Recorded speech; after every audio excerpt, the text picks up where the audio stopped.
കർത്താവിൻ്റെ നാമം വാഴ്ത്തപ്പെടുമാറാകട്ടെ. വന്നിരുന്ന എല്ലാവർക്കും വന്നു. അപ്പോസ്തല പ്രവൃത്തി 1-ാമത്തെ അധ്യായത്തിലേക്ക് നമ്മുടെ ശ്രദ്ധയെത്തിരിക്കുന്നു. കഴിഞ്ഞ ആഴ്ചയിൽ പ്രാരംഭമായിട്ട് ചില കാര്യങ്ങൾ ചിന്തിക്കാൻ ദൈവം നമ്മെ സഹായിച്ചു. കഴിഞ്ഞ ആഴ്ചയിലില്ലാത്ത ചില പ്രിയപ്പെട്ടവർ നമ്മുടെ മധ്യത്തിലുണ്ടെങ്കിലും കഴിഞ്ഞ ആഴ്ചയിൽ പറഞ്ഞതൊന്നും ആവർത്തിക്കാനുള്ള സമയം നമുക്കില്ല. അതുകൊണ്ട് കഴിഞ്ഞ ആഴ്ചയിൽ പറയാത്ത ചില കാര്യങ്ങൾ ആ വേദഭാഗത്ത് നിന്ന് പെട്ടെന്നൊന്ന് ഓർപ്പിച്ച് നമ്മൾ ചിന്തിച്ചുകൊണ്ടിരുന്ന 1-ാമത്തെ അധ്യായം 8-ാം വാക്യത്തിലേക്ക് നമ്മൾ വളരെ പെട്ടെന്ന് വരുവാനായിട്ട് കർത്താവിൻ്റെ കൃപയിൽ ശരണപ്പെടുകയാണ്. നാം ചിന്തിക്കുകയുണ്ടായി ലൂക്കോസിൻ്റെ 2-ാമത്തെ പുസ്തകമാണ് പുതിയ നിയമത്തിൽ അപ്പോസ്തല പ്രവൃത്തികൾ എന്നുള്ളത്.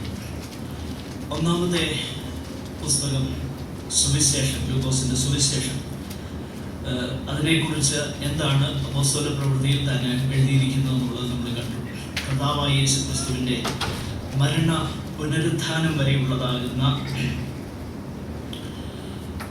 അവിടുന്ന് ചെയ്തതും ഉപദേശിച്ചതുമാകുന്ന ചരിത്രമാണ് ലൂക്കോസിൻ്റെ സുവിശേഷം. കർത്താവായ യേശു ക്രിസ്തു ഈ ഭൂമിയിൽ ആയിരുന്നപ്പോൾ ചെയ്തതും ഉപദേശിച്ചതും. എന്നാൽ അപ്പോസ്തല പ്രവൃത്തി അതേ തുടർന്നുള്ളതാകുന്ന ഒരു പുസ്തകമായിട്ടാണ് നമുക്കിവിടെ മനസ്സിലാക്കുവാൻ കഴിയുന്നത്. ലൂക്കോസ് മാത്രമാണ് യേശു കർത്താവിൻ്റെ സ്വർഗാരോഹണത്തിൻ്റെ വളരെ ഗ്രാഫിക്കായിട്ടുള്ള വളരെ വ്യക്തമാകുന്ന ചിത്രം നൽകുന്നത്. മറ്റു സുവിശേഷന്മാരൊന്നും മർക്കോസിൻ്റെ സുവിശേഷത്തിൽ ഒരു വാക്കിൽ പ്രതിപാദിച്ചു പോകുന്നതല്ലാതെ മറ്റൊന്നും അതിനെക്കുറിച്ച് പറയുന്നില്ല. കർത്താവിൻ്റെ പുനരുത്ഥാനത്തിൻ്റെ ശേഷം 40 ദിവസങ്ങൾ തൻ്റെ ശിഷ്യന്മാരോടൊപ്പം താൻ ഇരിക്കുകയും അവരെ പല കാര്യങ്ങൾ ഉപദേശിക്കുകയും ചെയ്തു.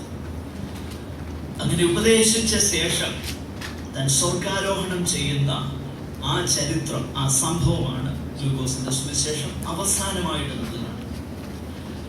അതിൻ്റെ ശേഷമാണ് അപ്പോസ്തല പ്രവൃത്തി അതേ വ്യക്തിക്കാണ് എഴുതുന്നത്. അത് നമ്മുടെ ചിന്തിക്കുന്നുണ്ട്. തിയോഫിലോസ് എന്ന് പറയുന്ന വ്യക്തി അഭിസംബോധന ചെയ്താണ് ഈ 2 പുസ്തകങ്ങളും രചിച്ചിരിക്കുന്നത്. അപ്പോൾ യേശു കർത്താവ് ഈ ഭൂമിയിൽ തൻ്റെ ജഡശരീരത്തിൽ ആയിരുന്നപ്പോൾ ചെയ്തതും ഉപദേശിച്ചതുമാണ് ലൂക്കോസിന്റെ സുവിശേഷമെങ്കിൽ അപ്പോസ്തല പ്രവൃത്തി എന്നുള്ളത് പുനരുത്ഥാനത്തിൻ്റെയും സ്വർഗാരോഹണത്തിൻ്റെയും ശേഷം അവിടുത്തെ തെരഞ്ഞെടുത്ത അപ്പോസ്തലന്മാരിൽ കൂടെ തുടങ്ങുകയും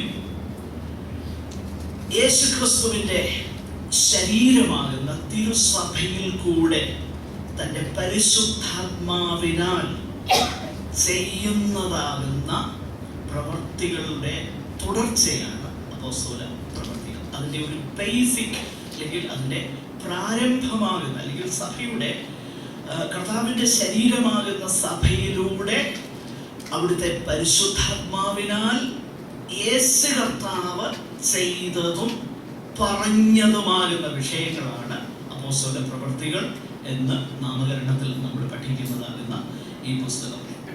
ആകട്ടെ, ഞാൻ വളരെ പെട്ടെന്ന് മുൻപോട്ട് പോകട്ടെ. കർത്താവ് 40 ദിവസങ്ങൾ തൻ്റെ ശിഷ്യന്മാരോട് ഒപ്പമായിരുന്നു, അല്ലെങ്കിൽ അവർക്ക് പ്രത്യക്ഷനാകുകയും അനവധി കാര്യങ്ങൾ അവരെ പഠിപ്പിക്കുകയും ചെയ്തു. പ്രധാനമായിട്ട് 3 കാര്യങ്ങളാണ് കർത്താവ് അവരോട് ഉപദേശിച്ചത്. അല്ലെങ്കിൽ ഒന്നാമതായിട്ട് കർത്താവ് അവർക്ക് കാണിച്ചു കൊടുത്തത് തൻ്റെ പുനരുത്ഥാനത്തിൻ്റെ അതെത്രത്തോളം റിയൽ ആയിരിക്കുന്നു, സത്യമായിരിക്കുന്നു എന്ന വിഷയമാണ് ഈ ശിഷ്യന്മാർക്ക് താൻ തെളിയിച്ചു കൊടുത്തത്. അതിന് 3-ാമത്തെ വാക്യം നമ്മൾ ശ്രദ്ധിച്ചാൽ, അപ്പോസ്തല പ്രവൃത്തി 1-ാം അധ്യായം 3-ാമത്തെ വാക്യം ശ്രദ്ധിച്ചാൽ, താൻ ജീവിച്ചിരിക്കുന്നു എന്ന് അനേകം ദൃഷ്ടാന്തങ്ങളാൽ അവർക്ക് കാണിച്ചു കൊടുത്തു. വാസ്തവത്തില് ശിഷ്യന്മാരിൽ പലരും യേശു കർത്താവിന്റെ പുനരുത്ഥാനത്തെ സംശയിച്ചു. കർത്താവ് ഉയർത്തെഴുന്നേറ്റു എന്നതിനെ ആ സന്ദേശം കേട്ടപ്പോൾ ചിലരൊക്കെ സംശയിച്ചതായിട്ട് ദൈവവചനത്തിൽ നമ്മൾ വായിക്കുന്നുണ്ട്. ഇവിടെ നമ്മൾ വായിക്കുന്നത് വിവിധമാകുന്ന ചില ഇംഗ്ലീഷ് ഭാഷാന്തരങ്ങളൊക്കെ ശ്രദ്ധിച്ച് നോക്കിക്കഴിഞ്ഞാൽ ഒരുപാട് proofs, many proofs. He had given them many proofs of his resurrection. അവിടുന്ന് ഉയർത്തെഴുന്നേറ്റിരിക്കുന്നു എന്നതിന് അനവധി തെളിവുകൾ അവർക്ക് ദൃഷ്ടാന്തമായിട്ട് ഉറപ്പിച്ച് അവർക്ക് കൊടുത്തു. അത് മാത്രമല്ല, താൻ ഉയർത്തെഴുന്നേറ്റിരിക്കുന്നു എന്നതിന് തെളിവുകൾ എന്ന് ഈ ലൂക്കോസ് പറയുമ്പോൾ താൻ നിശ്ചയമായിട്ടും അർത്ഥമാക്കുന്നത് നമ്മുടെ വാഴ്ത്തപ്പെട്ടവനാകുന്ന കർത്താവ് അവരോടൊപ്പം ഭക്ഷണം കഴിക്കുന്നതിനെ കുറിച്ച് ലൂക്കോസ് രേഖപ്പെടുത്തുന്നുണ്ട്. അത് ശിഷ്യന്മാർ പിന്നീട് ഓർക്കുന്നുമുണ്ട്. അപ്പോസ്തലപ്രവൃത്തി 10-ാം അധ്യായം അതിൻ്റെ 31-ാമത്തെ വാക്യം നമ്മൾ ശ്രദ്ധിച്ചാൽ, അപ്പോസ്തലപ്രവൃത്തി 10-ാം അധ്യായം അതിൻ്റെ 41-ാമത്തെ വാക്യത്തിൽ നമ്മളിങ്ങനെ വായിക്കുന്നു: അവൻ മരിച്ചവരിൽ നിന്ന് ഉയർത്തെഴുന്നേറ്റ ശേഷം അവനോടുകൂടെ തിന്നു കുടിച്ചവരായ ഞങ്ങൾക്ക് തന്നെ പ്രത്യക്ഷമാക്കി തന്നു. അപ്പോൾ കർത്താവിൻ്റെ ഒപ്പം അവരായിരുന്നു, കർത്താവിൻ്റെ ഒപ്പം ഭക്ഷണം കഴിക്കുന്നു. അതിന് മുൻപുള്ള വിഷയത്തെക്കുറിച്ചാണ് ആ വാക്യത്തിൽ പറയുന്നതെങ്കിലും പിന്നീട് പുനരുത്ഥാനത്തിൻ്റെ ശേഷവും അതേ കാര്യം തന്നെ കർത്താവ് ചെയ്തതായിട്ട് സുവിശേഷങ്ങളിൽ നമ്മൾ വായിക്കുന്നു. കർത്താവിൻ്റെ ഉയർപ്പെന്നുള്ളത് ക്രിസ്തീയ വിശ്വാസത്തിൻ്റെ ഒരു അടിസ്ഥാനമായിട്ട് ദൈവവചനം നമ്മളെ പഠിപ്പിക്കുന്നുണ്ട്. റോമാലേഖനം 10-ാം അധ്യായം 9-ാമത്തെ വാക്യത്തിൽ നമ്മളിങ്ങനെ വായിക്കുന്നു: ദൈവം അവനെ മരിച്ചവരിൽ നിന്നും ഉയർപ്പിച്ചു എന്ന്. അപ്പോൾ ക്രിസ്തീയ വിശ്വാസത്തിന്റെ ആ ബേസിക് ആണ്, അല്ലെങ്കിൽ അടിസ്ഥാനമാണ് ക്രിസ്തുവിന്റെ ക്രൂശും മരണവും പുനരുത്ഥാനവും. അപ്പോൾ ആ പുനരുത്ഥാനത്തിന് അനവധി തെളിവുകൾ നൽകുന്നത് നമ്മൾ വായിക്കുന്നു. 1 കൊരിന്ത്യർ 15-ാം അധ്യായം 1 മുതലുള്ള വേദഭാഗങ്ങൾ നമ്മൾ ശ്രദ്ധിച്ചു നോക്കിക്കഴിഞ്ഞാൽ അത് തന്നെ നമുക്ക് കാണുവാൻ കഴിയുന്നുണ്ട്. മാത്രമല്ല, അപ്പോസ്തലപ്രവൃത്തിയിലെ ചില വേദഭാഗങ്ങൾ നമുക്കൊന്ന് ശ്രദ്ധിക്കാം. അതിൻ്റെ 1-ാമത്തെ അധ്യായം 22-ാമത്തെ വാക്യത്തിൽ നമ്മൾ വായിക്കുന്നത് ഇങ്ങനെയാണ്: ഞങ്ങളോടുകൂടെ നടന്ന പുരുഷന്മാരിൽ ഒരുത്തൻ ഞങ്ങളോടുകൂടെ അവന്റെ പുനരുത്ഥാനത്തിന് സാക്ഷിയായി തീർന്നു. കർത്താവിന്റെ പുനരുത്ഥാനത്തിന്റെ സാക്ഷ്യം വഹിക്കുക. അതുപോലെ 2-ാമത്തെ അധ്യായം അതിൻ്റെ 32-ാമത്തെ വാക്യം ശ്രദ്ധിച്ചാൽ, ഈ യേശുവിനെ ദൈവം ഉയർത്തെഴുന്നേൽപ്പിച്ചു, അതിന് ഞങ്ങൾ എല്ലാവരും സാക്ഷികളാകുന്നു. അതുപോലെ അതിന്റെ 3-ാമത്തെ അധ്യായത്തിലേക്ക് വരുമ്പോൾ അതിന്റെ 15-ാമത്തെ വാക്യം ശ്രദ്ധിച്ചാൽ, അവനെ ദൈവം മരിച്ചവരിൽ നിന്നും എഴുന്നേൽപ്പിച്ചു, അതിന് ഞങ്ങൾ സാക്ഷികളാകുന്നു. 5-ാമത്തെ അധ്യായത്തിലേക്ക് വരുമ്പോൾ അതിന്റെ 30-ാമത്തെ വാക്യം: നിങ്ങൾ മരത്തിൽ തൂക്കിക്കൊന്ന യേശുവിനെ നമ്മുടെ പിതാക്കന്മാരുടെ ദൈവം ഉയർപ്പിച്ചു. ശ്രദ്ധിച്ചേ. അപ്പോൾ ഏത് കാര്യത്തെ നിഷേധിപ്പാനായിട്ട് യെരുശലേമിലുള്ള വിശേഷിച്ച മഹാപുരോഹിതന്മാരും അധികാരസ്ഥന്മാരും ശ്രമിച്ചുവോ, അതേ കാര്യത്തിന് വ്യക്തമായ തെളിവ് അവർക്ക് കർത്താവ് നൽകി. ഈ 40 ദിവസങ്ങളിൽ അത് വളരെ പ്രധാനപ്പെട്ട വിഷയമാണ്. ഉയർത്തെഴുന്നേൽറ്റിരിക്കുന്നു എന്ന് വിവിധമാകുന്ന ദൃഷ്ടാന്തങ്ങളാൽ അവർക്ക് കാണിച്ചു കൊടുത്തു, അവർക്ക് ഉറപ്പിച്ചു കൊടുത്തു. ഇതാണ് വാസ്തവത്തിൽ ഭയപ്പെട്ടിരുന്ന ഈ ശിഷ്യന്മാരെ ഉറച്ചു നിൽക്കാൻ നിശ്ചയമായിട്ട് ദൈവത്തിന്റെ പരിശുദ്ധാത്മാവിന്റെ ശക്തിയാണ്. എന്നാൽ ആ കാര്യത്തെ കുറിച്ചല്ലോ ഞാനിപ്പോ പറയുന്നത്. അതായത് അവരുടെ ആ ബോധ്യത്തിന്റെ അടിസ്ഥാനം യേശു കർത്താവിന്റെ ഉയർപ്പാണ്. കാരണം യഹൂദന്മാരുടെ ഇടയിൽ ഒരു ഒരു ഒരു ഒരു ഒരു സ്റ്റോറി, ഒരു കഥ പ്രചരിച്ചിരുന്നു എന്ന് മത്തായി എന്ന സുവിശേഷകൻ വിവരിക്കുന്നുണ്ട്. ഞങ്ങൾ ഉറങ്ങിക്കൊണ്ടിരുന്നപ്പോൾ അവരുടെ ശിഷ്യന്മാർ വന്ന് കർത്താവിനെ മോഷ്ടിച്ചു കൊണ്ടുപോയി എന്നൊക്കെ പറയുന്ന ആ സ്റ്റോറി അല്ലെങ്കിൽ ആ കഥ യഹൂദന്മാരുടെ ഇടയിൽ പ്രചരിക്കുമ്പോൾ അവരുടെ ഇടയിൽ തന്നെ പലരും കർത്താവ് ഉയർത്തെഴുന്നേറ്റു എന്നതിനെ വിശ്വസിക്കാതെ ഇരിക്കുമ്പോൾ താൻ ഉയർത്തെഴുന്നേറ്റു എന്നതിന് വളരെ വ്യക്തമായ ബോധ്യം വരുന്ന നിലയിൽ കർത്താവ് തന്റെ ഉയർപ്പിനെ കുറിച്ച് അവർക്ക് തെളിയിച്ചു കൊടുത്തു. അതാണ് ഈ 40 ദിവസം കൊണ്ട് കർത്താവ് തന്റെ ശിഷ്യന്മാരോട് ബന്ധത്തിൽ ചെയ്ത ഒരു ശുശ്രൂഷ. 2-ാമത്തെ ശുശ്രൂഷ എന്നുള്ളത് വരുവാനുള്ള, ഞാൻ പോയ ശേഷം ഞാൻ എൻ്റെ നാമത്തിൽ പിതാവിങ്കൽ നിന്നും നിങ്ങൾക്ക് അയപ്പാനുള്ള ആ പരിശുദ്ധാത്മാവിനെ കുറിച്ച് കർത്താവ് അവരോട് സംസാരിച്ചു കൊണ്ടിരുന്നു. അത് നമ്മൾ അടുത്ത വാക്യങ്ങളിൽ അതിൻ്റെ 4 മുതൽ താഴോട്ടുള്ളതാകുന്ന വേദഭാഗത്ത് നമ്മൾ ശ്രദ്ധിച്ച്, അതുകൊണ്ട് അടുത്ത് വായിക്കേണ്ട ആവശ്യമില്ല, നമ്മൾ വായിക്കുന്നുണ്ട്. യോഹന്നാൻ സ്നാപകനും ഇതേ കാര്യം തന്നെ പറയുന്നു. ആകട്ടെ, നമ്മൾ താഴോട്ട് ശ്രദ്ധിച്ചു നോക്കിക്കഴിഞ്ഞാൽ യോഹന്നാൻ സ്നാപകൻ പറഞ്ഞ വാക്കുകൾ ശ്രദ്ധിച്ചാൽ യഹൂദന്മാരോട് പറയുമ്പോൾ അവരോട് പ്രധാനപ്പെട്ട രണ്ട് കാര്യങ്ങൾ പറയുന്നുണ്ട്. ഒന്ന്, നിങ്ങൾക്ക് പരിശുദ്ധാത്മാവ് കൊണ്ട് നിങ്ങളെ സ്നാനപ്പെടുത്തുന്നവൻ വരുന്നു. അവൻ പക്ഷേ ആരെന്നറിയോ? ആത്മാവ് കൊണ്ട് സ്നാനപ്പെടുത്തും, പിന്നെ അഗ്നി കൊണ്ട്. നിങ്ങൾ ശ്രദ്ധിച്ചു നോക്കിക്കഴിഞ്ഞാൽ മത്തായിയുടെ സുവിശേഷവും മത്തായിയുടെ സുവിശേഷം 3-ാം അധ്യായം 11-ാം വാക്യം, ആ വാക്യം മാത്രം വായിച്ചാൽ മതി. ഒത്തിരി വാക്യങ്ങളുണ്ട്. ഞാൻ നിങ്ങളെ മാനസാന്തരത്തിനായി വെള്ളത്തിൽ സ്നാനം ഏൽപ്പിക്കുന്നതേ ഉള്ളൂ. എന്റെ പിന്നാലെ വരുന്നവനോ എന്നേക്കാൾ ബലവാനാകുന്നു. അവന്റെ ചെരുപ്പ് ചുമപ്പാൻ ഞാൻ മതിയായവനല്ല. അവൻ നിങ്ങളെ പരിശുദ്ധാത്മാവിലും തീയിലും സ്നാനം ഏൽപ്പിക്കും. അടുത്ത വാക്യം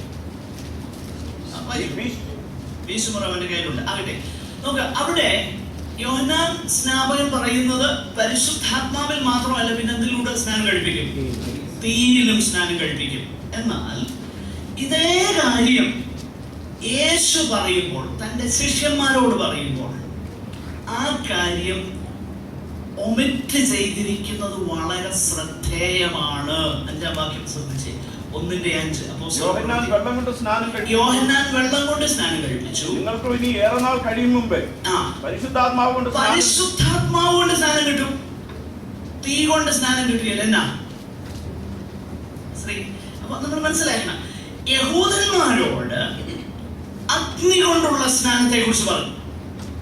കാരണം യഹൂദൻ ഒരു ജാതി എന്ന നിലയിൽ ദൈവം അവനെ കടത്തിവിടുവാൻ പോകുന്ന ആ അവസ്ഥയെ കുറിച്ചും ദൈവകോപത്തിന്റെ പ്രദർശനമായിട്ടാണ് അവിടെ അഗ്നി എന്ന് പറഞ്ഞിരിക്കുന്നത്. നിങ്ങളല്ലേ വായിച്ചു നോക്കി മനസ്സിലായി. കാരണം അതിന്റെ അടുത്ത വാക്യത്തിൽ കാണുന്നത് അവൻ കോതമ്പ് കളപ്പുരയിൽ ചേർത്തു വെക്കുകയും പിന്നെ പതിനെന്തൊയും. അപ്പൊ മുകളിലത്തെ വാക്യത്തിൽ പറഞ്ഞ തീയ താഴത്തെ വാക്യത്തിൽ വളരെ വ്യക്തമായിട്ട് പറയുന്നുണ്ട് പതിരതിയെയും. ഓക്കെ, അപ്പോ നമുക്ക് ദൈവമക്കൾക്ക് ലഭിക്കുന്ന സ്നാനം ആത്മസ്നാനമാണ്, അഗ്നിസ്നാനമല്ല. അഗ്നിസ്നാനം കിട്ടണമെങ്കിൽ കർത്താവിനെ തള്ളി പറഞ്ഞാൽ മതി. എന്നാൽ ആത്മസ്നാനത്തിന് വേണ്ടി ചെയ്യേണ്ടതെന്നറിയാമോ? യേശുക്രിസ്തുവിൽ വിശ്വസിക്കുക. ദൈവമക്കളാകുക. എന്നെ പറഞ്ഞിട്ട് അങ്ങോട്ട് ഉൾക്കൊള്ളാനൊരു ബുദ്ധിമുട്ട്. പുസ്തകത്തിൽ അങ്ങനെ അല്ലെന്നുണ്ടെങ്കിൽ പറഞ്ഞാൽ ഞാനത് അംഗീകരിക്കാൻ തയ്യാറാണ്. കാരണം അവിടെ ശ്രദ്ധിക്കണം, യോഹന്നാൻ പറയുന്ന കാര്യം ഇവിടെ പ്രത്യേകിച്ച് ആബ്സെന്റ് ആണ്. നിങ്ങൾക്ക് പരിശുദ്ധാത്മാവ് കൊണ്ടുള്ള സ്നാനം. പിന്നെ അഗ്നി പോലെ പിളർന്നിരിക്കുന്ന അതിനെക്കുറിച്ച് നമ്മൾ വിശദമായിട്ട് 2-ാം അധ്യായത്തിൽ വരുമ്പോൾ, അതുകൊണ്ട് ഇപ്പൊ ഞാനത് ടച്ച് ചെയ്യുന്നില്ല.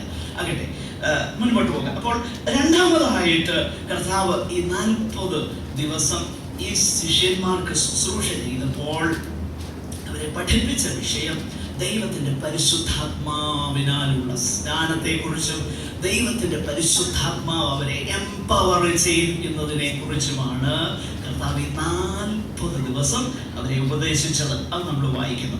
മൂന്നാമതായിട്ട് മറ്റൊരു കാര്യം കൂടെ, 2 കാര്യങ്ങളെ കുറിച്ച് കർത്താവ് ഉപദേശിച്ചു. ഒന്ന് പരിശുദ്ധാത്മാവിനെ കുറിച്ച്, രണ്ടാമതായിട്ട് അവരെ ഉപദേശിച്ചത് ദൈവരാജ്യത്തെ കുറിച്ച്.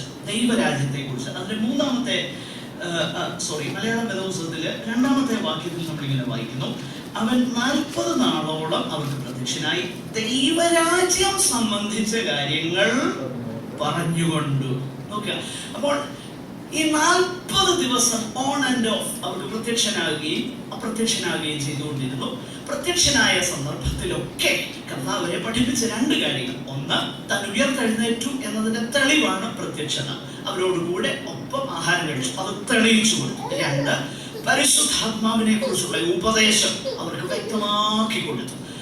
കാരണം ഇപ്പോൾ ഇവർക്ക് പരിശുദ്ധാത്മാവിനെ കുറിച്ചുള്ള ഉപദേശം മനസ്സിലാക്കുവാൻ കഴിയുന്ന ഒരു നിലയിലേക്ക് അവർ വന്നു. നേരത്തെ അവർക്ക് മനസ്സിലാകത്തില്ലായിരുന്നു. ലൂക്കോസിന്റെ സുവിശേഷം 24-ാം അധ്യായം 44 മുതൽ എടുത്ത് വായിക്കേണ്ട, നിങ്ങളുടെ റെഫറൻസിന് വേണ്ടി ഞാൻ പറയാം. 44 മുതലുള്ള ആ വേദഭാഗം വായിച്ചു കഴിഞ്ഞാൽ മോശ തുടങ്ങി സകല പ്രവാചകന്മാരിലും സങ്കീർത്തനങ്ങളിലും ഒക്കെ ഉള്ളത് തന്നെ കുറിച്ച് എഴുതിയിരിക്കുന്നത് തെളിയിച്ചു കൊടുത്തു. പിന്നെ നമ്മൾ വായിക്കുന്നത് തിരുവെഴുത്തുകളെ ഗ്രഹിക്കേണ്ടതിന് അവരുടെ ബുദ്ധി എന്ത് ചെയ്തു?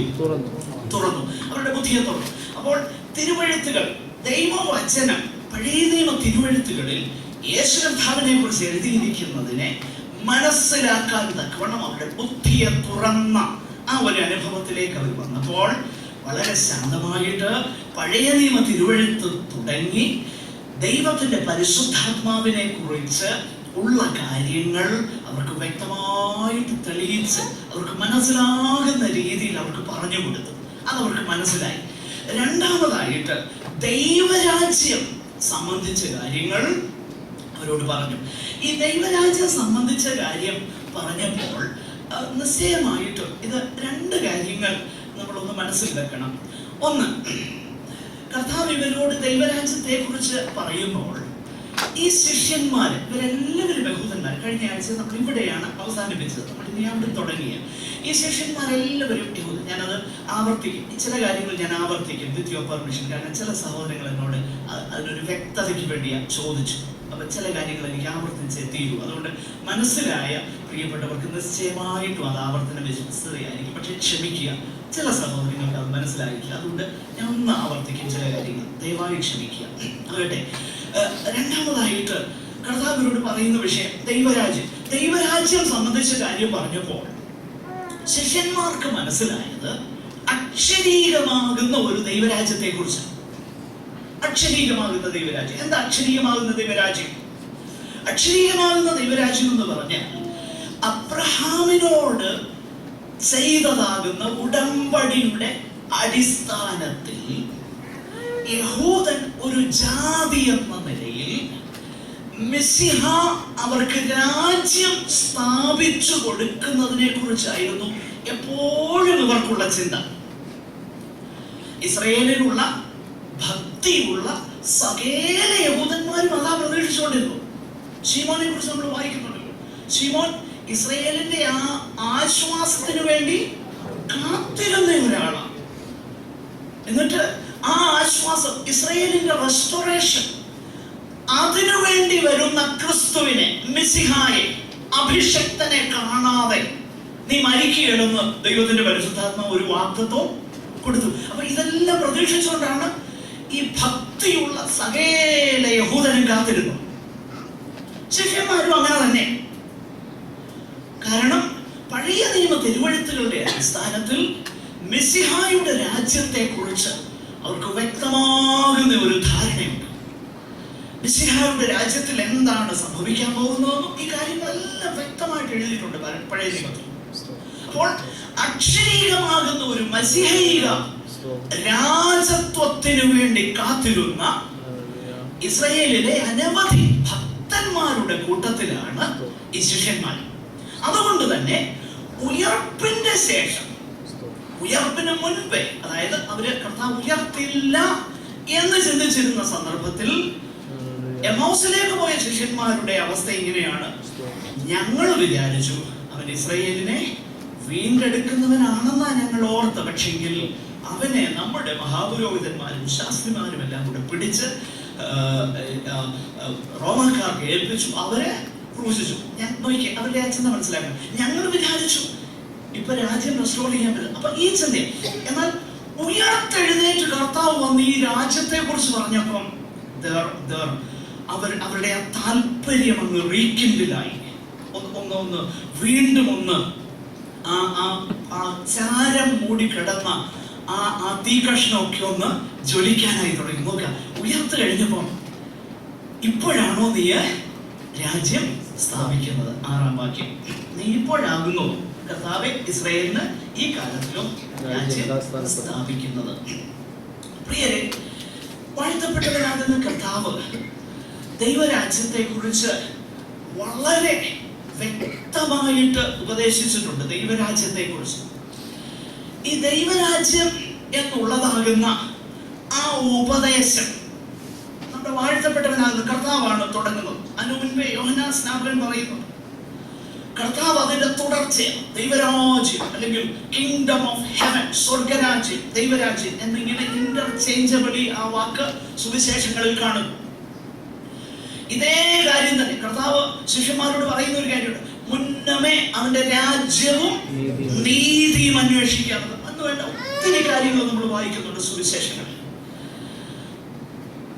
ഈ അപ്പോസ്തല പ്രവൃത്തി നമ്മൾ വായിച്ചു നോക്കിയാലും പിന്നീട് കർത്താവ് ദൈവരാജ്യത്തെ കുറിച്ച് അവർക്ക് ഇവിടെ വ്യക്തമാക്കി കൊടുത്തത് അവർ ഗ്രഹിച്ചു എന്നുള്ളത് നമുക്ക് മനസ്സിലാക്കാൻ കൊണ്ട് കഴിയുന്നുണ്ട്. ചില വാക്യങ്ങളൊന്ന് ശ്രദ്ധിച്ചേ.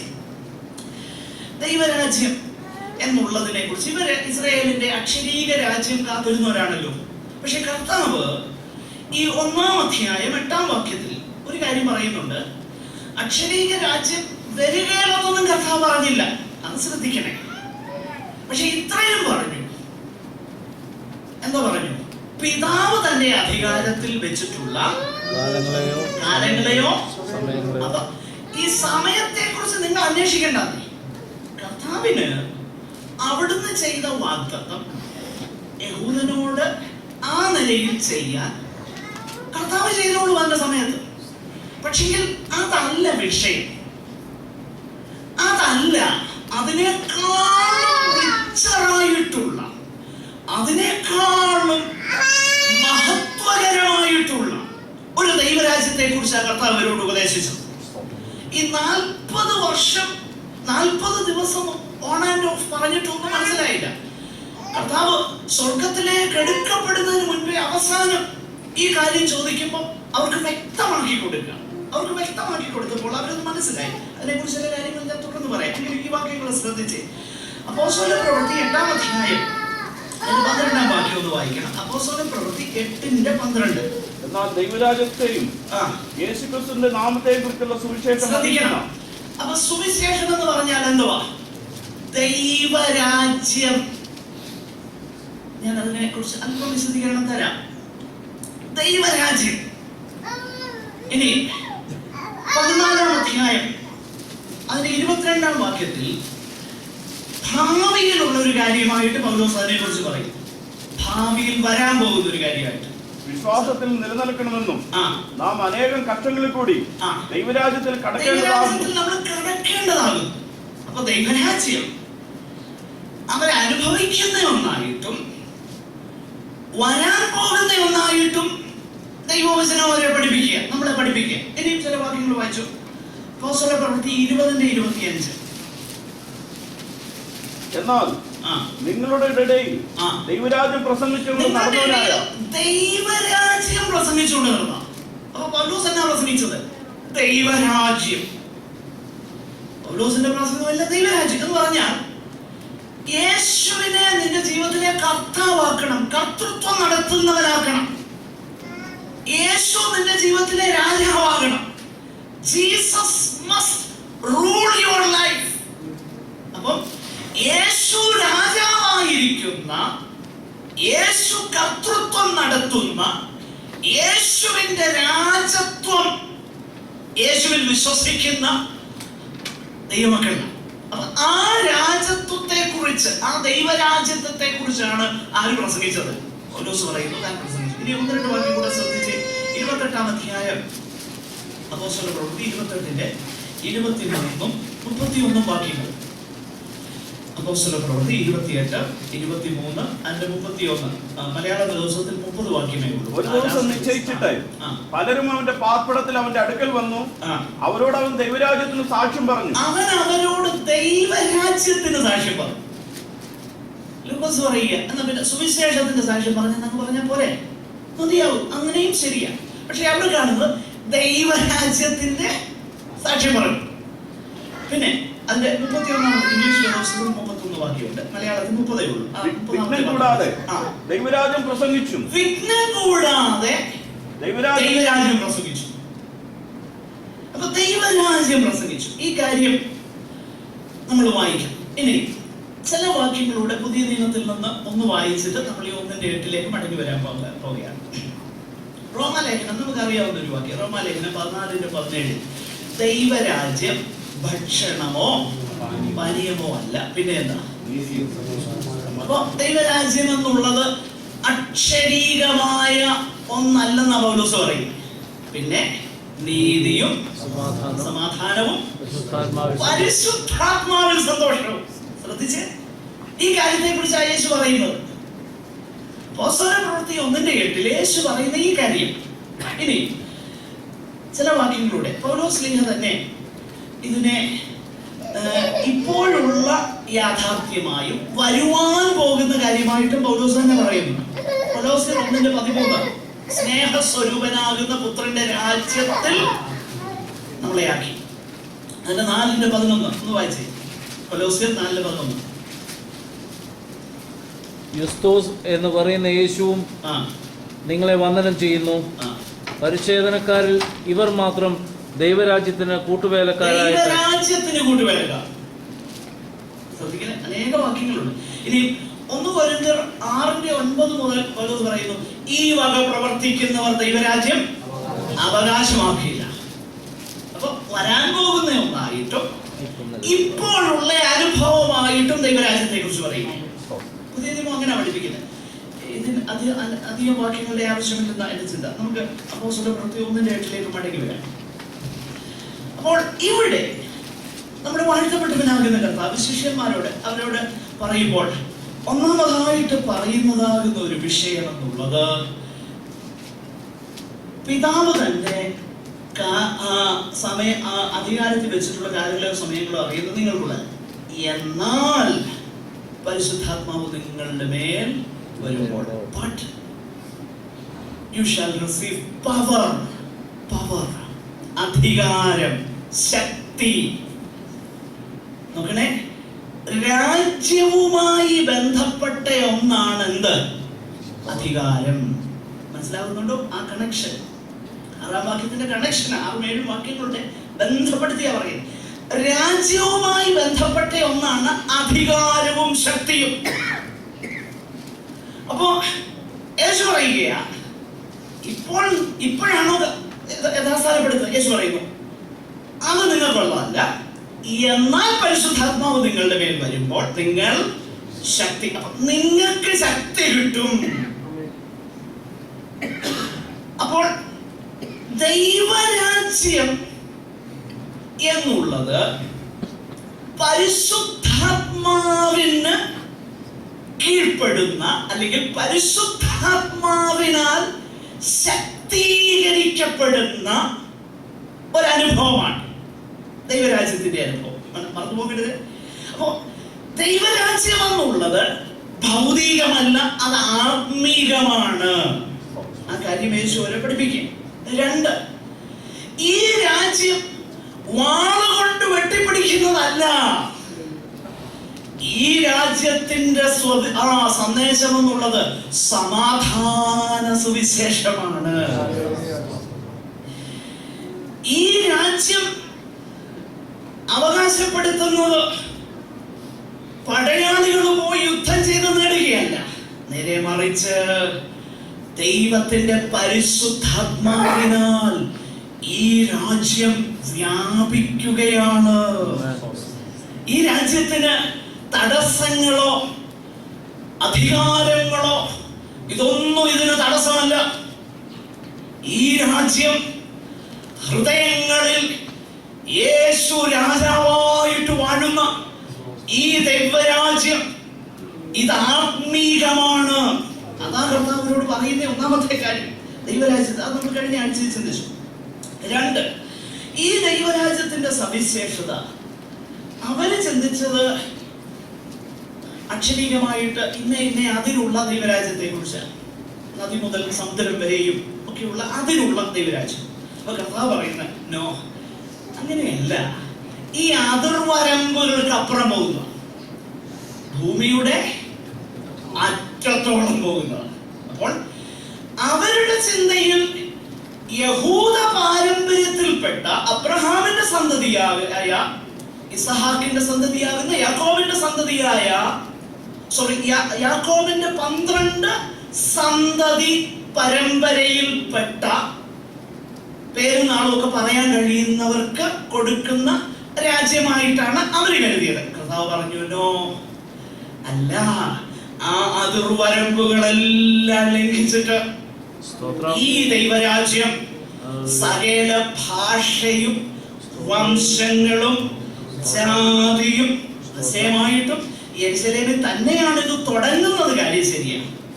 കാരണം ആദ്യം കാണുന്ന ഇവിടെ യെരൂശലേമിൽ വായിച്ച 8-ാമത്തെ വാക്യം, പരിശുദ്ധാത്മാവ് നിങ്ങളുടെ മേൽ വരുമ്പോൾ നിങ്ങൾ ശക്തി ലഭിച്ചിട്ട് യെരൂശലേമിൽ. 2, യെരൂശലേമിൽ നിന്ന് അത് വ്യാപിച്ചു, യഹൂദയിലേക്ക് പോയി, പിന്നെ അതെങ്ങോട്ട് പോയി? ശമരിയിലേക്ക് പോയി. അത്രയൊക്കെ എത്തിയപ്പോഴത്തേക്ക് ഇവർക്ക് കാര്യം പെട്ടെന്ന് മനസ്സിലായി കാണും. കാരണം നേരത്തെ ഇവർ പറഞ്ഞത്, കർത്താവേ അവിടുന്ന് യെരൂശലേമിലോട്ട് പോകാനായിട്ട് ഇവരെന്തോ ചെയ്തില്ല, സമ്മതിച്ചില്ല. അപ്പൊ 2 പേര്, ഇടിമക്കൾ എന്ന് പേരുള്ള ആ സഹോദരന്മാര് കർത്താവിനോട് പറഞ്ഞതെന്നറിയാമോ? കർത്താവേ, ഏലിയാവ് ചെയ്തതുപോലെ ഇവരുടെ ഇടയിൽ ഇവരുടെ മണ്ടയ്ക്ക് ഇപ്പം തീ ഇറക്കട്ടെ. ഉടനെ കർത്താവ് പറഞ്ഞ മറുപടി എന്നറിയാം. ലൂക്കോസിന്റെ സുവിശേഷം 9-ാം അധ്യായത്തിലുണ്ട്, എടുത്ത് വായിക്കട്ടെ. ഉടനെ കർത്താവ് പറഞ്ഞ മറുപടി, നിങ്ങളെ ഇത് ഏതാത്മാവാണെന്നുള്ളത് മനസ്സിലായത്. ഈ റിവെഞ്ച് സ്പിരിറ്റ് ഒക്കെ ഏതാത്മാവാന്നുള്ളത് മനസ്സിലാക്കിക്കോണേ കേട്ടോ. കേട്ടോ, ഈ പ്രതികാരിച്ചയ്ക്കൊക്കെ വരുന്ന ആത്മാവ് വേറെ ആത്മാവായിരിക്കും, പരിശുദ്ധാത്മാവല്ല. എന്നാൽ ഇവരോട് പറയുകയാണ്, യഹൂദയിൽ മാത്രമല്ല ശമരിയയിലും, പിന്നെ എവിടെ വരിക? ഭൂമിയുടെ അറ്റത്തോളം നിങ്ങൾ എന്റെ സാക്ഷികളാകും. ശ്രദ്ധിച്ചേ, ഭൂമിയുടെ അറ്റത്തോളം.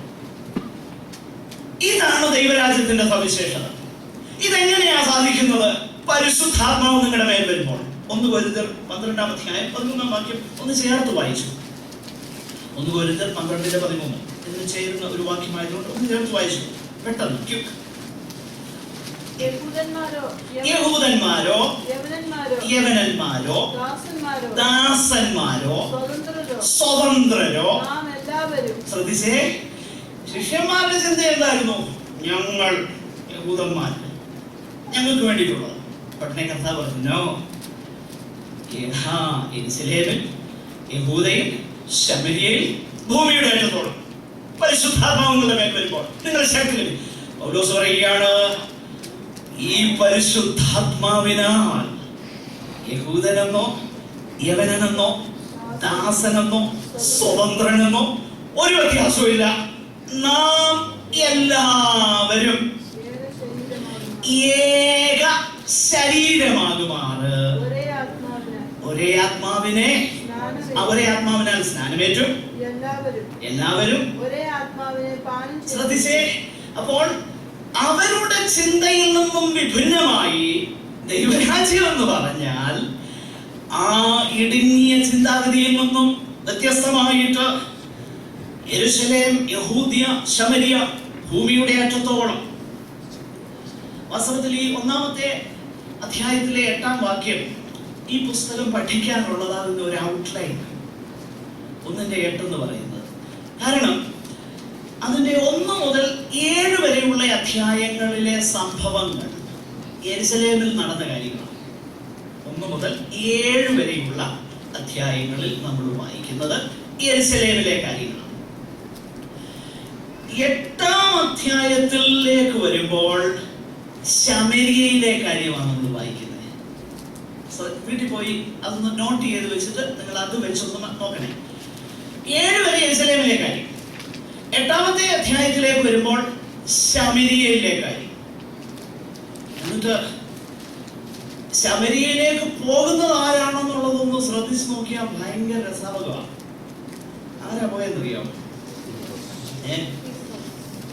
ഫിലിപ്പോസാ പോയത്. പക്ഷെങ്കിൽ അതിന്റെ പുറകെ 2 പേര് പോയി. അതിന്റെ 14 ഒന്ന് വായിച്ചു.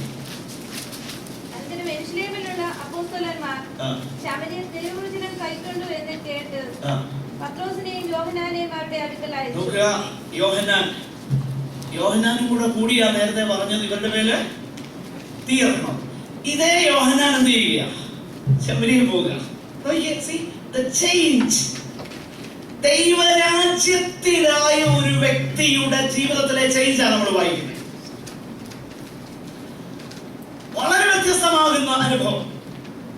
ദൈവത്തിന്റെ പരിശുദ്ധാത്മാവ് വന്ന് ദൈവരാജ്യം അവരിലായപ്പോൾ, യേശു അവരുടെ ജീവിതത്തിൽ കർത്താവായപ്പോൾ, നേരത്തെ എതിരായി നിന്ന, നേരത്തെ കൊല്ലണമെന്നും തീ ഇറക്കണമെന്ന് പറഞ്ഞ ശമരിയക്കാരുടെ അടുത്തോട്ട് അവര് പോകുകയാണ്. ഇതാണ് ദൈവരാജ്യത്തിന്റെ സവിശേഷത. മനസ്സിലായോ? ദൈവരാജ്യത്തിന്റെ സവിശേഷത ഇതാ. അപ്പോൾ ആ അധ്യായത്തിൽ നമ്മൾ വായിക്കുന്നത് ശമരിയയിലെ കാര്യമാണ്.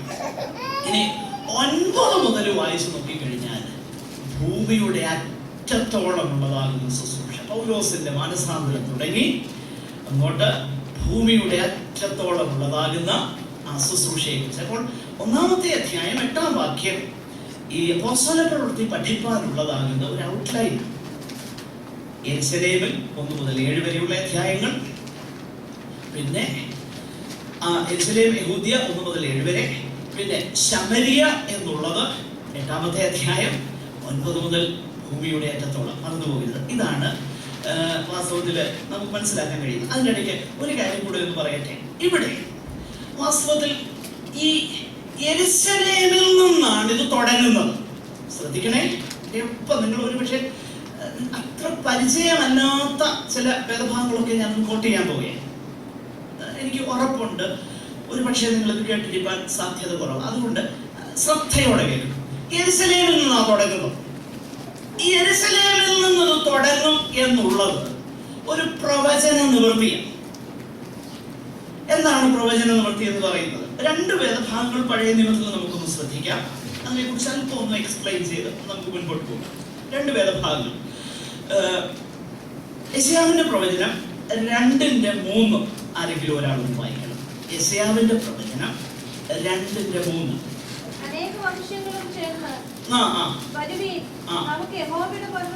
നമുക്ക് യഹോവയുടെ പർവ്വതത്തിലേക്ക് പോകാം. യെരുശലേമിനെയാകും കുറിക്കുന്നത്. കയറി ചെല്ലാം. അവൻ നമുക്ക് തന്റെ വഴികളെ, ഒരുപക്ഷെ നമുക്ക് അത് വേണമെങ്കിൽ അതിനൊരു വിദൂരമാകുന്ന പൂർത്തീകരണമുണ്ട്. വിദൂരമാകുന്ന പൂർത്തീകരണം അതെപ്പോഴും സംഭവിക്കുന്നത് അറിയാമോ? 1000 ആണ്ട് വാഴ്ച വിദൂരമാകുന്ന നിവൃത്തീകരണമുണ്ട്. പക്ഷെ അതിനേക്കാളും ഇമ്പോർട്ടന്റ് ഈ നിവൃത്തീകരണം.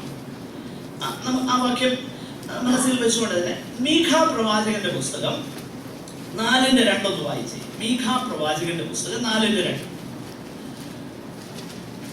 ഒന്ന് വന്നങ്ങ് വായിച്ചാൽ അതിന്റെ കോണ്ടെക്സ്റ്റ് നമുക്ക് പിടികിട്ടും. അന്ത്യകാലത്ത് നമുക്കറിയാം. അന്ത്യകാലം എന്ന് പറഞ്ഞു കഴിഞ്ഞാൽ ഏത് കാലമാണെന്ന് നമുക്കറിയാം. കൃപായുഗത്തിന്റെ വേറൊരു പേരാണ് അന്ത്യകാലം. ആകട്ടെ, അന്ത്യകാലത്ത് വായിച്ചു. യഹോവയുടെ ആലയമുള്ള പർവ്വതം പർവ്വതങ്ങളുടെ ശിഖരത്തിൽ സ്ഥാപിതവും കുന്നുകൾക്ക് മീതെ ഉന്നതവുമായിരിക്കും. ജാതികൾ അതിലേക്ക് ഒഴുകി ചെല്ലും.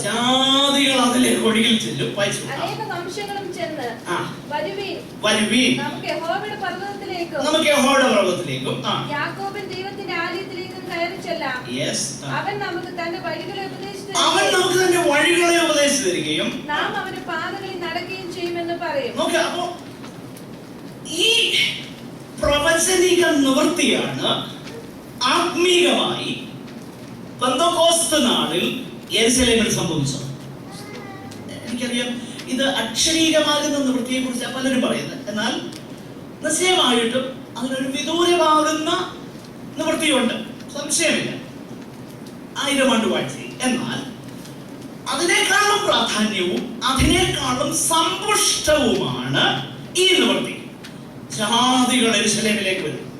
കാരണം യഹോവയുടെ പർവ്വതത്തിലേക്ക് നമുക്ക് ചെല്ലാം. അവൻ നമുക്ക് എന്ത് ചെയ്യും? അവിടെ നമുക്ക് അവിടുത്തെ വഴികളെ എന്ത് ചെയ്യും? ഉപദേശിച്ചു. അപ്പൊ യെരുശലേമിൽ നിന്ന് അത് തുടങ്ങുന്നു. മീഖായുടെ പ്രവചനത്തിലെ ആ താഴത്തെ വാക്യം കൊണ്ടൊന്ന് വായിച്ചു. സിയോനിൽ നിന്ന് ഉപദേശവും യെരുശലേമിൽ നിന്ന് യഹോവയുടെ വചനവും പുറപ്പെടും. യഹോവയുടെ വചനം യെരുശലേമിൽ നിന്ന് പുറപ്പെടും. തുടക്കം അവിടെ യെരുശലേമിൽ നിന്ന് പുറപ്പെടും. പിന്നെ അവൻ അനേക ജാതികളുടെ ഇടയിൽ ന്യായം വിധിക്കുകയും ബഹുവംശങ്ങൾക്ക് ദൂരത്തോളം വിധി കൽപ്പിക്കുകയും ചെയ്യും. അവർ തങ്ങളുടെ വാളുകളെ കൊഴുക്കളായി. ഈ വാക്യം ഞാനിത് എന്റെ മനസ്സിലിട്ട് ഇങ്ങനെ ചിന്തിച്ചുകൊണ്ടിരുന്നു. പെട്ടെന്ന് മനസ്സില് ഞാൻ നിശ്ചയമായിട്ട് ചിന്തിക്കുന്നു. ദൈവത്തിന്റെ പരിശുദ്ധാത്മാവിന്റെ പ്രകാശനമായിട്ട് തന്നെ ഞാൻ അതിനെ കരുതുകയും എന്റെ മനസ്സിലേക്ക് ഓടി വന്ന് ഇതെങ്ങനെയാ ഒന്ന് അപ്ലൈ ചെയ്യും. അവര് നമ്മൾ വായിക്കുന്നത് അവരുടെ ആയുധങ്ങളെ അപ്ലൈ ചെയ്യും. അടുത്ത വാക്യം കുന്തങ്ങളെ വാക്കത്തികളായി. കുന്തങ്ങളെ വാക്കത്തി എന്ന് പറഞ്ഞു കഴിഞ്ഞാൽ കുന്തം എന്ന് പറയുന്നത് കൊല്ലാൻ ഉപയോഗിക്കുന്നത്. അതിനെ എന്തോ ആക്കി മാറ്റും. ഉപയോഗം വാക്കത്തി എന്നതിന് വേണ്ടിയിട്ടുള്ളതാണ്. അത് പ്രയോജനം വരുത്തുന്ന സംഗതിയാണ്. പിന്നെ അടുത്തത് അടിച്ചു തീർക്കും. ജാതി ജാതിക്ക് നേരെ വാളോങ്ങുകയില്ല. അവർ ഇനി യുദ്ധം അഭ്യസിക്കുകയില്ല. ശ്രദ്ധിക്കണം. അപ്പോൾ ഈ യെരുശലേമിൽ നിന്ന് പുറപ്പെടുന്ന ഈ വചനം ജാതികളിൽ ഒരു വലിയ മാറ്റം ഉണ്ടാകും. എന്താ മാറ്റം? ജാതിക്ക് നേരെ വാളോങ്ങിക്കൊണ്ട് നിന്ന വാള് അവര് പ്രയോജനമുള്ളതാക്കാൻ പോകെ എന്ന് പറഞ്ഞാൽ സുവിശേഷം, ഇതിന്റെ അടിസ്ഥാനപരമാകുന്ന അർത്ഥം സുവിശേഷം അനേക ജാതികളുടെ ഇടയിലേക്ക് ചെല്ലുമ്പോൾ യുദ്ധം ചെയ്തുകൊണ്ടിരുന്നവരെന്ത് ചെയ്യും? യുദ്ധം നിർത്തിയിട്ട് അവര് സഹോദരങ്ങളായി തീരും. പഴയ നിയമകാലത്ത് തന്നെ പ്രവാചകന്മാരിൽ കൂടെ പറഞ്ഞ കാര്യങ്ങളാണ്. അതിന്റെ അത് മനസ്സിലാകണമെന്നുണ്ടെങ്കിൽ ഞാൻ രണ്ട് ഉദാഹരണം പെട്ടെന്ന് പറഞ്ഞു പോകും. രണ്ട് ഉദാഹരണം. ഒന്ന്, നമ്മുടെ ദേശത്ത് തന്നെ നോർത്ത് ഈസ്റ്റ്, മിസോറാം, നാഗാലാൻഡ്, മണിപ്പൂർ, ഇതിന്റെ ചരിത്രമൊക്കെ നിങ്ങളൊന്ന് ഇന്റർനെറ്റിലൊക്കെ ഒന്ന് സെർച്ച് ചെയ്ത് നോക്കിയാൽ കിട്ടും. കുറച്ചു വർഷങ്ങൾക്ക് മുൻപേ അവിടെ ഈ നാഗാലാൻഡിൽ തന്നെ പോയി കഴിഞ്ഞാൽ ഒരു വില്ലേജിൽ നിന്ന് അടുത്ത വില്ലേജിൽ പോകുമ്പോൾ വേറെ ഭാഷയാണ്. ഭാഷ വേറെയാണ്, അവരുടെ കസ്റ്റംസ് വേറെയാണ്. പല ഗോത്രങ്ങളാണ്. അന്യോന്യം യുദ്ധം ചെയ്തും തല കൊയ്തും. മാത്രമല്ല, ഒരുവന്റെ പുരുഷത്വം തെളിയിക്കപ്പെടുന്നത് അവന്റെ വീട്ടിൽ എത്ര തലയോട്ടി ഇരിപ്പുണ്ടെന്നുള്ളതാണ്. അതെല്ലാം തെളിയാം. അതെല്ലാം നമുക്ക് ഇന്റർനെറ്റിൽ സെർച്ച് ചെയ്താൽ കിട്ടും. അവൻ എത്രത്തോളം അവൻ വിവാഹം കഴിപ്പാൻ അല്ലെങ്കിൽ ഒരു പുരുഷനായി തീർന്നു, എത്രത്തോളം ഹി ഈസ് എലിജിബിൾ എന്ന് തെളിയിക്കപ്പെടുന്നത് വീട്ടിലെ തലയോട്ടികളുടെ എണ്ണം. അങ്ങനെ ഒരു ചുറ്റുപാടിലേക്ക് സുവിശേഷം ചെന്ന് കഴിഞ്ഞപ്പോൾ സംഭവിച്ച മാറ്റം, അന്യോന്യം യുദ്ധം ചെയ്തുകൊണ്ടിരുന്നവർ യുദ്ധം മാറ്റി സഹോദരങ്ങളായി. വാളുകളെ എന്താക്കി തീർത്തുന്നറിയാമോ? കുന്തങ്ങളെ വാക്കത്തികളാക്കി. ഇനി ജാതിയോട് വാളൊന്നുമില്ല. മറ്റൊരു ഇല്ലസ്ട്രേഷൻ പെട്ടെന്ന് ഞാനങ്ങ് പറയാം. എനിക്ക് വളരെ ടച്ചിങ് ആയിട്ട് തോന്നിയ ഒരു ഇല്ലസ്ട്രേഷൻ ആയതുകൊണ്ടാണ്. ഇത് ഒത്തിരി പഴയ സ്റ്റോറിയല്ല, 60കളിൽ സംഭവിച്ച ഇപ്പോഴും നടന്നുകൊണ്ടിരിക്കുന്ന സംഭവങ്ങളാണ്. ഡോൺ റിച്ചർഡ്സൺ എന്ന് പറയുന്ന മിഷണറി, അദ്ദേഹത്തിനെ കുറിച്ച് ഒരു പക്ഷേ ചിലരേലും കേട്ടിട്ടുണ്ടാകും. ഇപ്പോഴും ജീവനോടെയുണ്ട് എന്ന് പറഞ്ഞാൽ എൻ്റെ അറിവ് ശരിയെങ്കിൽ ഇപ്പോഴും ജീവനോടെയുണ്ട്. അദ്ദേഹവും തന്റെ ഭാര്യയും 1962 ഇന്തോനേഷ്യക്ക് അടുത്തുള്ള ഡച്ച് ഗുനിയ എന്ന് പറയുന്ന ആ ദ്വീപ സമൂഹങ്ങളിലേക്ക് മിഷണറിമാരായിട്ട് അവിടെ ചെന്നപ്പോഴേ അവിടെയുള്ള ട്രൈബൽ അവിടെ ആ ട്രൈബ്സിനെ, ആ ഗോത്രവർഗ്ഗക്കാരെ വിളിക്കുന്നത് സാവി. അവരുടെ പേരതാ, സാവി ട്രൈബ്. അവരുടെ ഭാഷയൊക്കെ പഠിച്ചു. വളരെ കോംപ്ലിക്കേറ്റഡ് ആയിട്ടുള്ള ലാംഗ്വേജ്. ആ ഭാഷയ്ക്ക് ലിപിയൊക്കെ ഉണ്ടാക്കി, ലിപിയെല്ലാം ഉണ്ടാക്കി വേദപുസ്തകത്തിൽ നിന്ന്, അതായത് സബ്സ്റ്റിറ്റ്യൂഷണൽ അറ്റോൺമെന്റ് എന്ന ഉപദേശം, നമുക്ക് പകരമായി കർത്താവ് നമ്മുടെ പാപങ്ങളെ വഹിച്ച് ക്രൂശിൽ മരിച്ചെന്നുള്ള ഉപദേശം, ആ സന്ദേശം ഈ ട്രൈബ്സ് എന്നോട് പറഞ്ഞു. ഇത് പറഞ്ഞപ്പോ അവർക്ക് ഭയങ്കര രസാവഹമായിട്ട് തോന്നി. കാരണം അവരുടെ ഇടയിൽ ഇതൊക്കെ എന്ന് പറഞ്ഞു കഴിഞ്ഞാൽ ബലഹീനതയുടെ പര്യായം. പിന്നെ അവരുടെ ഇടയിൽ മിടുക്കനാരാന്നറിയോ? കാപട്യവും കൗശലവും ഉപയോഗിച്ച് ഒരുവനെ കൊല്ലുകയോ പിടിച്ചു പറിക്കുകയോ ചതിക്കുകയോ ചെയ്യുന്നവൻ മിടുക്കൻ. അപ്പൊ എന്താ പറ്റിയെന്നറിയാമോ? ഗോസ്പൽ പ്രസന്റ് ചെയ്തപ്പം യൂദാസ് ഹീറോയായി. യൂദാസ് ഹീറോയായി. ഡോൺ റിച്ചർഡ്സൺ, നിങ്ങൾ ഇന്റർനെറ്റ് റിസർച്ച് അല്ലെങ്കിൽ മനോരമാകുന്ന ഒരു പുസ്തകമുണ്ട്, പീസ് ചൈൽഡ് എന്നതിന്റെ പേര്. വായിക്കണം ആ പുസ്തകം, ഏറ്റവും ബ്യൂട്ടിഫുൾ ആണ്. ഇന്റർനെറ്റ് സെർച്ച് ചെയ്താൽ ഇതിന്റെ ആ ചരിത്രം കിട്ടും. ഡോൺ റിച്ചർഡ്സൺ അകപാടെ പ്രയാസത്തില് എങ്ങനെയാ സുവിശേഷം ഇവരോട് പ്രസന്റ് ചെയ്യുന്നത്. തന്റെ ഭാര്യ ഒരു മെഡിക്കൽ മെഷീനറിയാണ്, അവര് ചികിത്സ ഒത്തിരി പേര് സൗഖ്യം പ്രാപിക്കുകയൊക്കെ ചെയ്തു. ഇവര് 60കളുടെ ലേറ്റ് 60s ആ സ്ഥലം വിട്ടുപോകാൻ തന്നെ തീരുമാനിച്ചു. No use.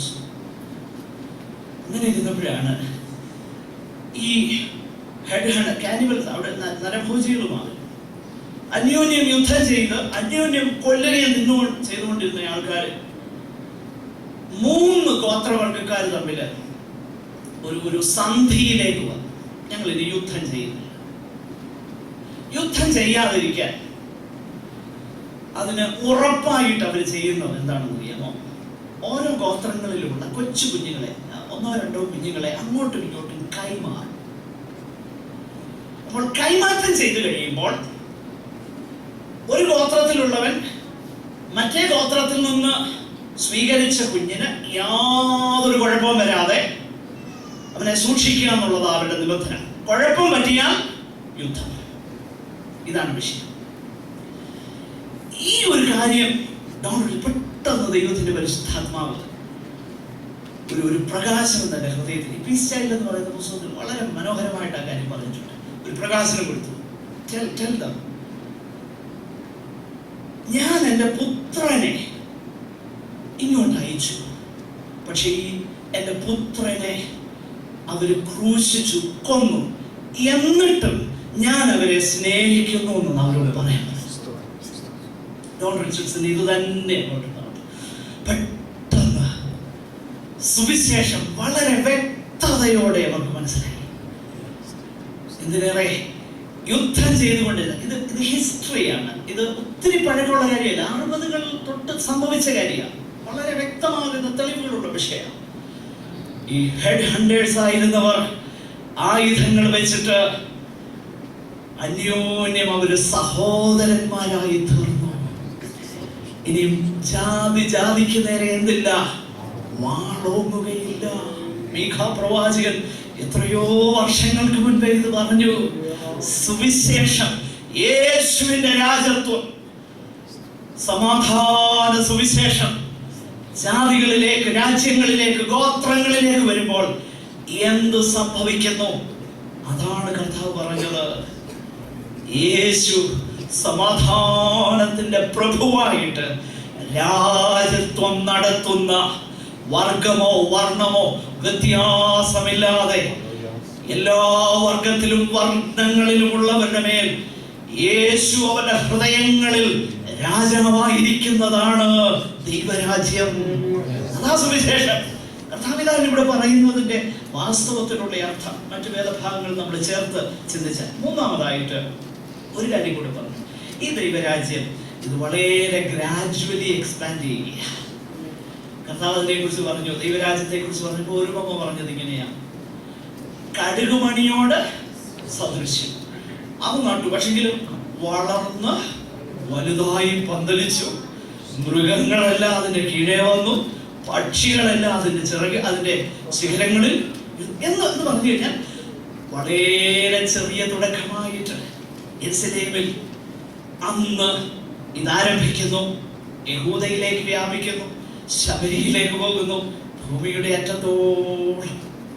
പ്രിയരെ, ഈ ദൈവരാജ്യത്തിന്റെ സുവിശേഷം ഭൂമിയിലൊക്കെയും പ്രസംഗിക്കപ്പെടുമ്പോൾ അന്ന് ഈ കൃപായുഗത്തിന് അവസാനം അതേത് നിമിഷവും സംഭവിക്കാം. ഏത് നിമിഷവും സംഭവിക്കാം. അതാണ് അടുത്ത വാക്യങ്ങളിൽ നമ്മൾ കാണുന്നത്. അതിന്റെ ശേഷം നമ്മൾ തുടർന്ന് കാണുന്നതാകുന്ന വിഷയം, നമ്മൾ കാണുന്നത് കർത്താവിന്റെ സ്വർഗാരോഹണത്തെ കുറിച്ചാണ്. കർത്താവിന്റെ സ്വർഗാരോഹണത്തെ കുറിച്ച് ഉള്ള വാക്യങ്ങൾ പെട്ടെന്ന് നമുക്ക് ഒന്ന് രണ്ട് കാര്യങ്ങൾ ചിന്തിച്ച് ആ ഭാഗം നമുക്ക് ഇന്ന് പഠനം അവസാനിപ്പിക്കാം. അതിലെ 9 മുതൽ 12 വരെയുള്ള വാക്യങ്ങൾ പെട്ടെന്ന് വായിച്ച്. ഇത് പറഞ്ഞ ശേഷം അവർ കാണുകയും അവൻ ആരോഹണം ചെയ്തു. ഒരു മേഘം അവനെ മൂടിയിട്ട് അവൻ അവരുടെ കാഴ്ചയ്ക്ക് മറഞ്ഞു. അവൻ പോകുന്നേരം അവർ ആകാശത്തിലേക്ക് ഉറ്റുനോക്കുമ്പോൾ വെള്ളവസ്ത്രം ധരിച്ച 2 പുരുഷന്മാർ അവരുടെ അടുക്കൽ നിന്നു. ഗലീല പുരുഷന്മാരെ, നിങ്ങൾ ആകാശത്തിലേക്ക് നോക്കി നിൽക്കുന്നത് എന്ത്? നിങ്ങളെ വിട്ട് സ്വർഗാരോഹണം ചെയ്ത ഈ യേശുവിനെ സ്വർഗത്തിലേക്ക് പോകുന്നവനായി നിങ്ങൾ കണ്ടതുപോലെ തന്നെ അവൻ വീണ്ടും വരും എന്ന് പറഞ്ഞു. നോക്കുക, ഈ സംഭവത്തിന് ഇത് വളരെ പ്രാധാന്യമുള്ള ഒരു വിഷയമാണ്. കാരണം ലൂക്കോസ് തന്റെ സുവിശേഷം അവസാനിപ്പിക്കുന്നതും ആ സെക്കൻഡ് വോളിയം അപ്പോസ്തലരുടെ പ്രവൃത്തി തുടങ്ങുന്നതും ഈ സംഭവത്തോടുകൂടി. അപ്പൊ കർത്താവിന്റെ ഭൂമിയിലുള്ള അക്ഷരീകമാകുന്ന തന്റെ ജഡശരീരത്തിലുള്ള ശുശ്രൂഷ അവസാനിച്ചു. അത് അവസാനിച്ചതിന്റെ ആ കർട്ടൻ എന്ന് പറയുന്നത് സ്വർഗാരോഹണം, അസെൻഷൻ. അതിനുശേഷം തന്റെ ശരീരമാകുന്ന സഭയിൽ കൂടെ, തന്റെ അപ്പോസ്തലന്മാരിൽ കൂടെ ദൈവത്തിന്റെ അവിടുത്തെ പരിശുദ്ധാത്മാവിനാൽ അവിടുന്ന് ചെയ്യാനും പറയാനും തുടങ്ങുന്നത് ഇവിടെ തൊട്ട്. അപ്പൊ ഇത് വളരെ പ്രധാനപ്പെട്ട ഒരു വിഷയമാണ്. കർത്താവിന്റെ സ്വർഗാരോഹണം. കർത്താവിന്റെ സ്വർഗാരോഹണത്തിന് ഈ ശിഷ്യന്മാരിൽ ഉണ്ടാക്കിയ വ്യത്യാസം എന്താ? നമ്മിൽ ഇതുണ്ടാക്കേണ്ട വ്യത്യാസം എന്താ? ഈ 2 കാര്യം പെട്ടെന്ന് നമ്മൾ പറഞ്ഞ് നമുക്ക് ആ മെസ്സേജ് ഉൾക്കൊണ്ട് ഇന്നത്തെ പഠനം അവസാനിപ്പിക്കാം. ഒന്നാമതായിട്ട് നമ്മൾ ശ്രദ്ധിച്ചു നോക്കിക്കഴിഞ്ഞാൽ ഇവിടെ കർത്താവിന്റെ ശിഷ്യന്മാരിൽ ഒരു വലിയ വ്യത്യാസം ഉണ്ടായി. കാരണം അതുവരെ അവർ അക്ഷരീയമാകുന്ന രാജ്യത്തിന് വേണ്ടി കാത്തിരുന്നവരാണ്. അവർക്ക് എപ്പോഴും പ്രതീക്ഷയുണ്ടായിരുന്നു കർത്താവ് എപ്പോൾ വേണേലും പ്രത്യക്ഷപ്പെടാം. കാരണം കർത്താവ് പ്രത്യക്ഷപ്പെടുകയും അപ്രത്യക്ഷമാവുകയും ചെയ്തു 40 ദിവസങ്ങൾ. എന്നാൽ ഈ 40 ദിവസവും ചിന്ത അക്ഷരീയമാകുന്ന രാജ്യത്തിന് വേണ്ടി കാത്തിരിക്കുകയായിരുന്നെങ്കിൽ ഈ ഒരു സംഭവം കഴിഞ്ഞപ്പോൾ കർത്താവ് പറഞ്ഞ കാര്യം ശരിയായിട്ട് അവർക്ക് മനസ്സിലായി. എന്ന് പറഞ്ഞാൽ കർത്താവ് എന്ത് പറഞ്ഞു? കർത്താവ് പറഞ്ഞു, നിങ്ങൾ യെരുശലേമിൽ ഞാൻ പറഞ്ഞ കാര്യത്തിന് വേണ്ടി എന്ത് ചെയ്യണം? കാത്തിരിക്കണം. നമ്മൾ വായിക്കുന്നത് ശിഷ്യന്മാർ മറ്റേ ചിന്തയെല്ലാം വെടിഞ്ഞേച്ച് കർത്താവ് പറഞ്ഞതിന് വേണ്ടി കാത്തിരിക്കുക. അപ്പൊ കർത്താവിന്റെ സ്വർഗാരോഹണത്തിന് ഒരു വലിയ വ്യത്യാസം ശിഷ്യന്മാരിൽ ഉണ്ടാക്കി. എന്താ വ്യത്യാസം? ഇടുങ്ങിയതാകുന്ന ഭൗതികമാകുന്ന ചിന്തകളിൽ നിന്നും ദൈവത്തിന്റെ ആ കാഴ്ചപ്പാടിലേക്ക് അവർ ഉയർത്തപ്പെടാൻ തുടങ്ങി. അപ്പൊ ഇത് തന്നെയാണ് ദൈവമക്കളിൽ ഉണ്ടാകേണ്ടത്. മനസ്സിലായോ? കർത്താവിനെ കണ്ടതും കർത്താവിനെ അനുഭവിച്ചു നോക്കി അറിഞ്ഞു കഴിഞ്ഞിട്ടും എത്രത്തോളം ഇവിടുത്തോടുള്ള ആ പറ്റുമാനം മാറി. ശിഷ്യന്മാരെല്ലാം മാറി. ഓക്കെ, അതുവരെ ആ ചിന്തയിൽ ഇരുന്നവരിൽ ആ ചിന്തയ്ക്കൊക്കെ ഒരു വ്യത്യാസമുണ്ട്. പിന്നെ ആ ചിന്തയ്ക്ക് വ്യത്യാസം ഉണ്ടായെങ്കിലും പ്രധാനപ്പെട്ടതാകുന്ന ഒരു വിഷയം നമ്മൾ അവിടെ കാണുന്നത്, ഈ വേദഭാഗം നമ്മോടുള്ള ബന്ധത്തിൽ നമ്മളെ എന്നാ പഠിപ്പിക്കുന്നത്?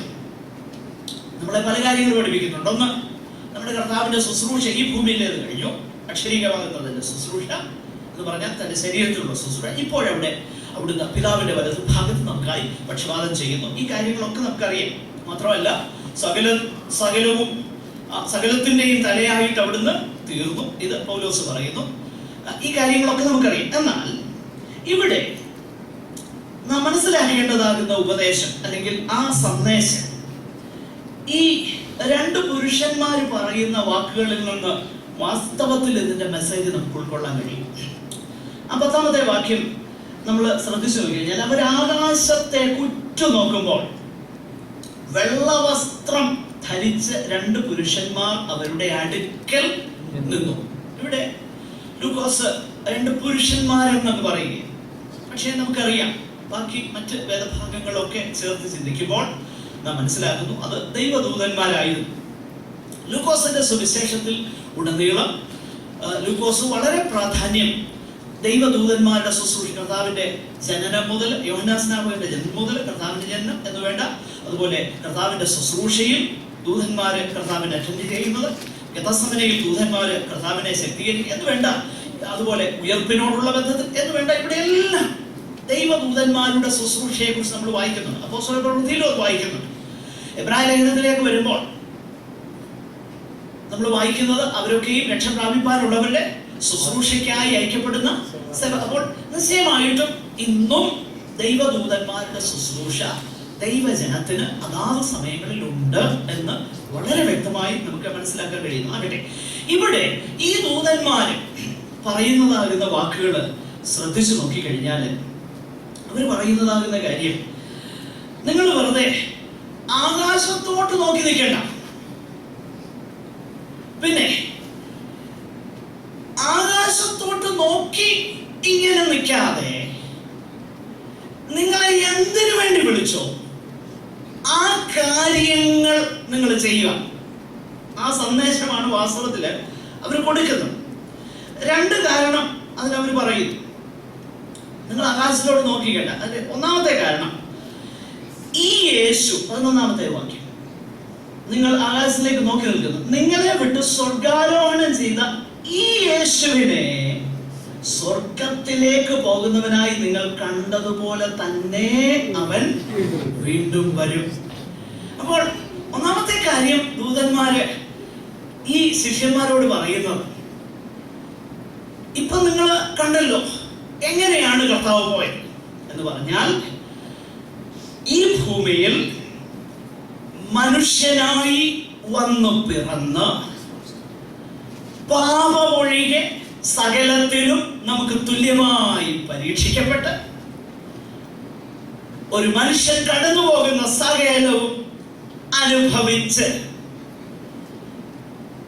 ക്രൂശിൽ മനുഷ്യന്റെ പാപം ഏറ്റെടുത്ത് മരിച്ച് അടക്കപ്പെട്ടു, ഉയർത്തെഴുന്നേറ്റു.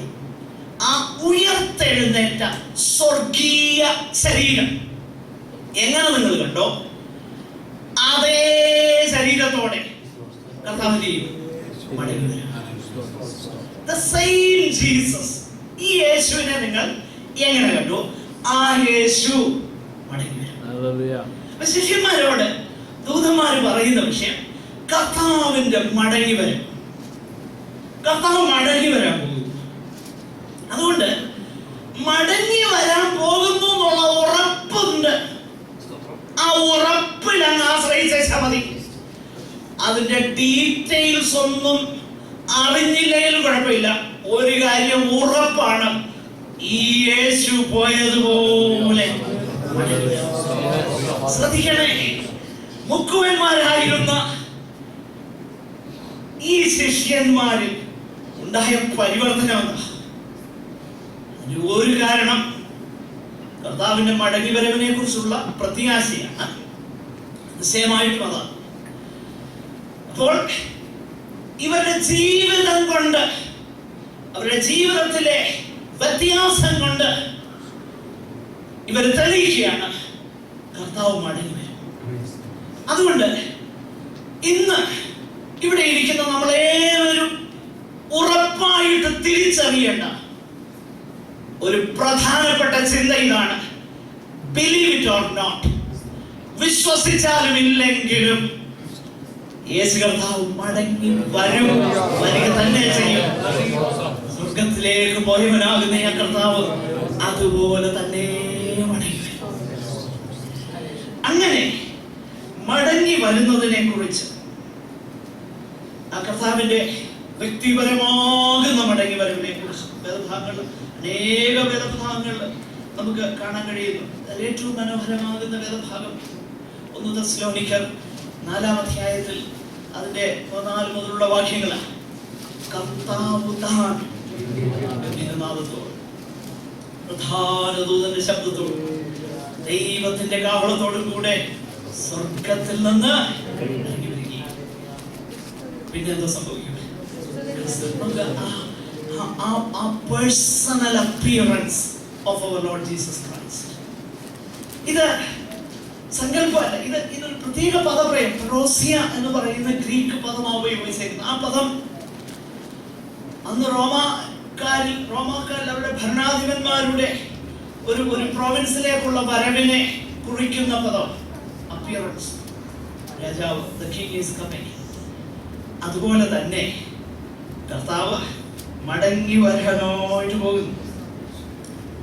കർത്താവിന്റെ മറുരൂപ മലയിലെ അനുഭവത്തിൽ നമ്മൾ വായിക്കുന്നത് മേഘം അവരെ മറയ്ക്കുന്നത് നമ്മൾ വായിക്കുന്നുണ്ട്. അതുപോലെ തന്നെ ഇവിടെയും അത് തന്നെ നമ്മൾ വായിക്കുന്നുണ്ട്, ഒരു മേഘം അവരെ മൂടിയിട്ട്.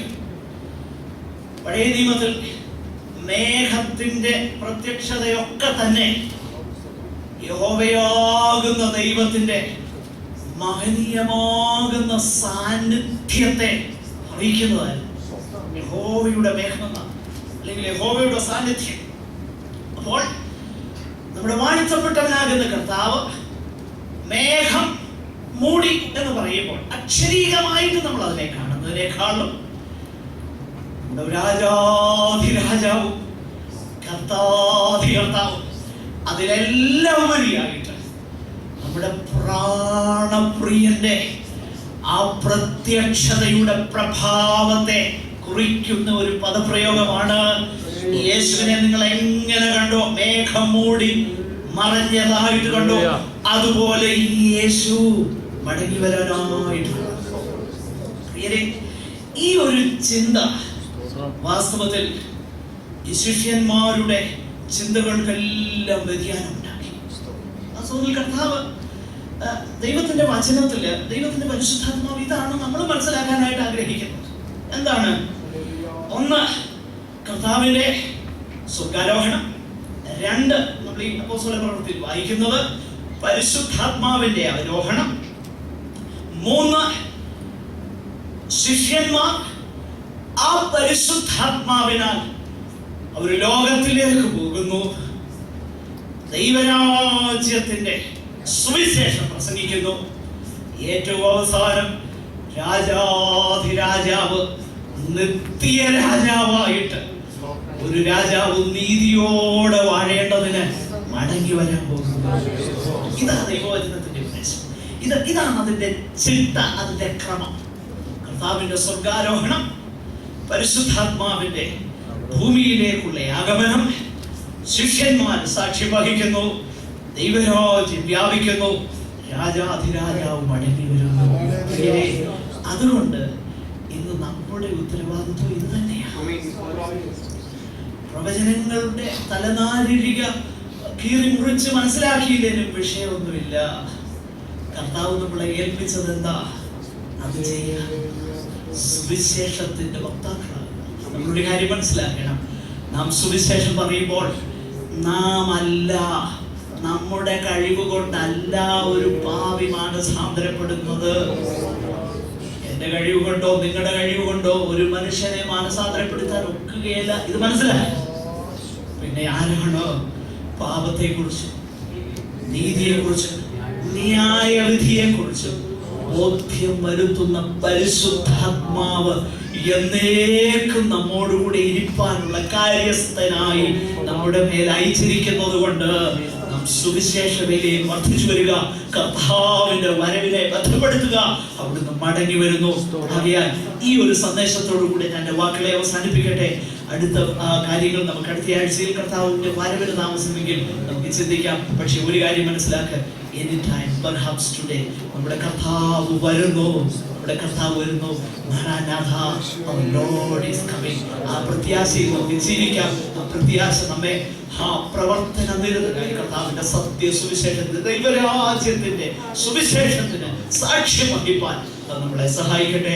ദൈവ വചനങ്ങളാൽ നമ്മളെ അനുഗ്രഹിക്കട്ടെ. സഹോദരന്മാർ, ഒരാൾക്ക് ദയവായി പ്രാർത്ഥിച്ചു.